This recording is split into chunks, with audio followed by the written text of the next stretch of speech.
Northwest Coast cultures consider winter a time for spiritual renewal in the form of winter dances and potlatches. Wealth was not measured by the amount of money and riches each person had, but rather the rights they had to names, dances, songs, and special rituals. During a potlatch, the host had the opportunity to publicly display his rights to these privileges. The host chief and his family would spend months preparing for such a large event.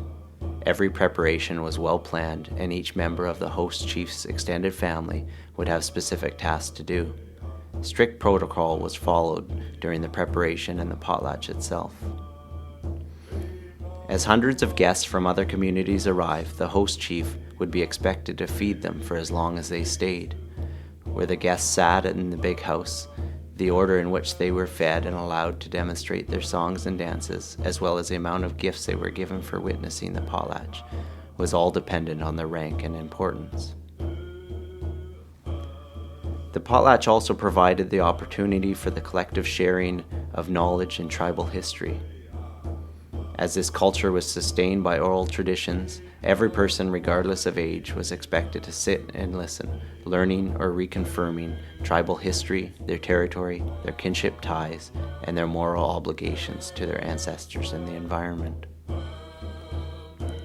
Potlatches were held to mark events of social significance, such as the marriage of an important person, attaining puberty, births and the transfer of names, titles, songs, or dances, and the death of a family member. Guests were given lavish amounts of goods as payment for witnessing these events.